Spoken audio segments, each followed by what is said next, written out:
el término confrontación. Vamos primero a definir confrontación aquí, para poder entonces ubicarnos en el caso. Cuando yo introduzco el tema confrontación, hago uso de un estudio, porque yo soy sociólogo, hago uso de un estudio que se hizo en 1997 en relación a cómo era el venezolano. Muy pocos hay, por cierto. Elena Granel hizo ese estudio en IESA para explicarle a los extranjeros que venían a trabajar en Venezuela cómo eran los venezolanos.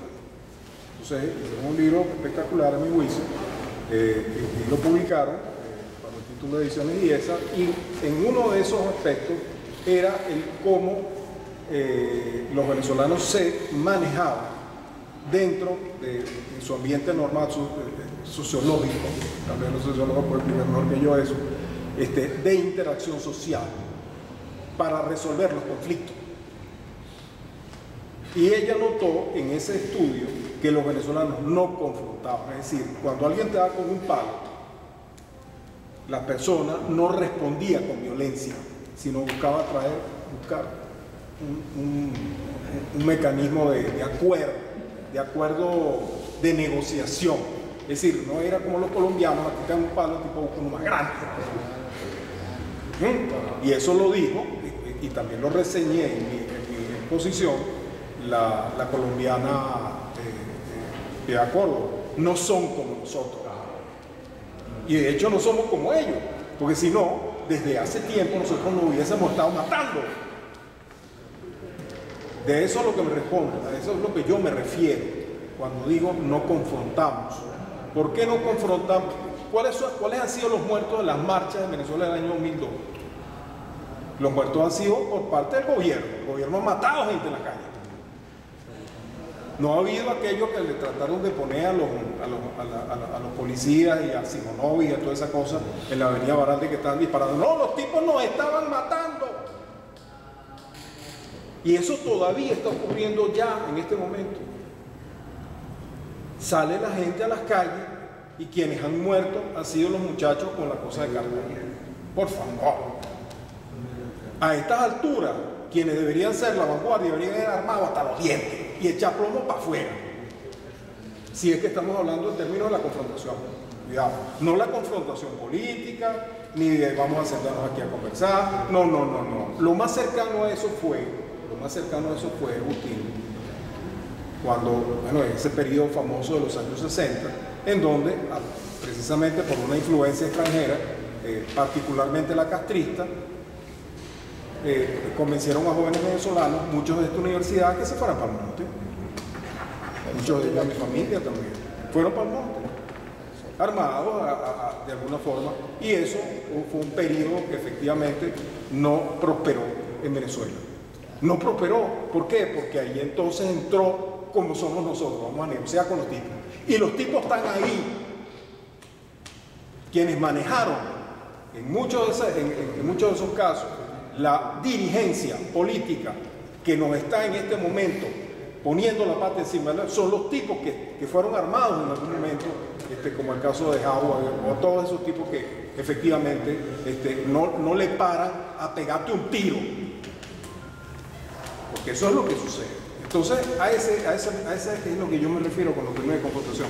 Tal vez más allá debe haber un estudio, sí, yo no lo conozco, en relación al tema de la guerra de la independencia, Agustín, porque si ustedes se acuerdan, los venezolanos, muchos del Guárico, fueron los que, por eso que decía Páez, oye, yo no me calo a los colombianos porque quien está poniendo la sangre en tabla somos nosotros. Entonces, yo no los quiero manejándome el país, ni quiero que sea el presidente de la República. Entonces, esa situación en Venezuela todavía sigue siendo, hasta como muy bien dice Domingo Alberti, eso cambia. ¿Y cómo cambia? ¿Cómo cambia? Cuando efectivamente la sociedad, de alguna manera, hay un crack, un rompimiento, en algún momento en donde salga alguien que diga, vamos a echar plomo para atrás. Eso no ha pasado hasta ahora. Eso no pasa. Entonces, eso es lo que me refiero en términos de la confrontación, y todavía no creo que pase. No creo que pase. Por eso es de que están tratando de alguna manera de negociar alguna ayuda de afuera. Porque si es bien cierto lo que se ha dicho aquí, de que han avanzado muchísimo en términos de la penetración a la sociedad venezolana de un modo de ser, un modo de actuar. Exacto. Esa invasión que ha sido prácticamente un goteo que ahorita es un chaparrón y que ha llegado al subsuelo, efectivamente, hasta el punto en donde la gente dice, yo no me lo calo más. ¿Estaremos llegando a eso? Bueno, vamos a ver, eso lo veremos en el futuro y yo espero que realmente no lleguemos a eso, pero realmente los venezolanos en este momento, como sociedad civil, no hemos tenido, ¿okay?, esa reacción y, no sé, la primera que encontré, o por lo menos los primeros síntomas que conseguí de eso, fue el caso de Oscar Pérez, en donde y lo masacraron porque el muchacho lamentablemente no entendió el rol o el papel que le correspondía, y otros que han salido de la palestra pública armados, como en el caso de Caguaripán, que han salido armados, que han ido y han robado parque para hacer. Aquí es muy fácil, y con esto cierro, si estas personas hubieran secuestrado a cualquier familiar de estos tipos del régimen, ustedes hubiesen notado que hubiese un cambio en la perspectiva mental del venezolano a confrontar este asunto, solamente con violencia. Entonces, como la violencia definitivamente trae más violencia y violencia más grande, efectivamente no hemos llegado al caso de Siria, no hemos llegado al caso de otros países, pero yo sí pienso de que si efectivamente esta gente no sale, vamos lamentablemente a terminar ahí. ¿Ok? Bien, y para que quede registrado en la grabación, digo un apunte sobre la violencia, que la violencia hasta el día de hoy se ha estudiado de la perspectiva de los dos polos, la violencia de los de arriba y los de abajo. Esto ha sido lo que se ha llamado como confrontación. Cuando ves el proceso social, cuando ves la historia, simplemente vamos a darnos cuenta de que no hay dos polos. Hay un polo principal que crea un polo segundo, un segundo polo. Es decir, hay quien da el palo, porque tiene la fuerza del Estado, básicamente, de la propiedad, de las armas,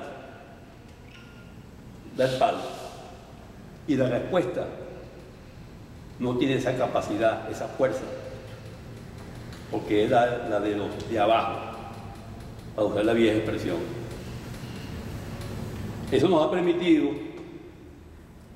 en nuestras exposiciones poner en cuestión como hipótesis esto de los dos polos de violencia, porque, concluyo, el polo de la violencia de los de abajo, que alguien llamaría, por ejemplo, el polo de la violencia proletaria o de los explotados, ¿a qué ha conducido en cuanto al cambio histórico? Hay que dar la pregunta.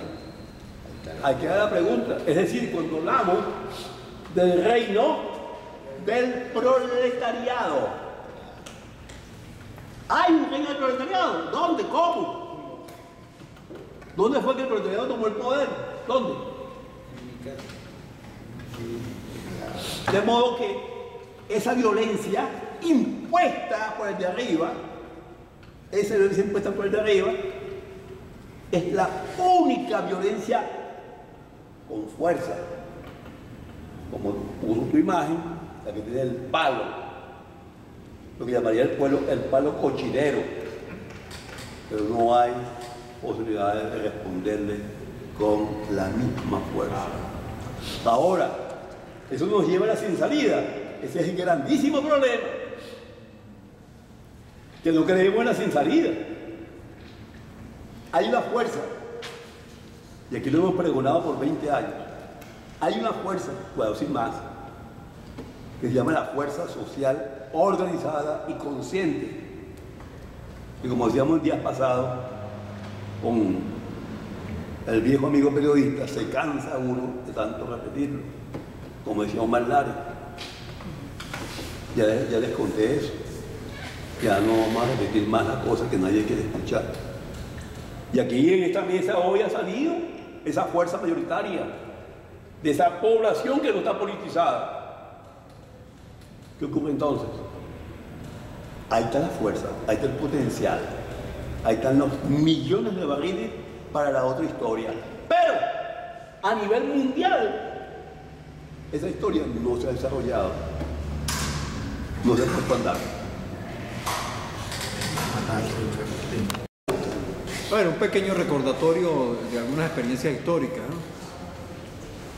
Una, ¿por qué, habiendo aumentado la población venezolana, sus niveles de vida, etcétera, durante el siglo XX, por qué desde la batalla de Ciudad Bolívar en 1903 hasta, podríamos decir, hasta hoy, o lo podemos parar en el año 99 si lo quieren, ¿no? Pero ¿por qué la cantidad de muertos no supera, pues, a la guerra civil, a cualquier periodo, cualquier segmento que agarremos del siglo XIX, que tomemos? A lo mejor me van a decir que no está estudiado científicamente, pero creo que sí demográficamente se ha establecido.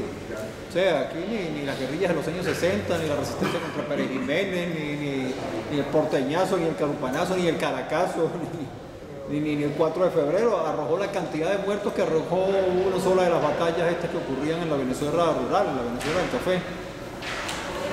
Otra, tenemos un punto de comparación de actualidad, de historia actual, como nos gusta en esta cátedra. ¿Cuántos muertos hubo en Nicaragua en el 2018? ¿Y cuántos muertos ha habido en Venezuela en el 2014 y en el 2017 comparando la población de Nicaragua con la población de Venezuela? Entonces, todo esto parecería reforzar la hipótesis del venezolano pacífico o contrario a la confrontación.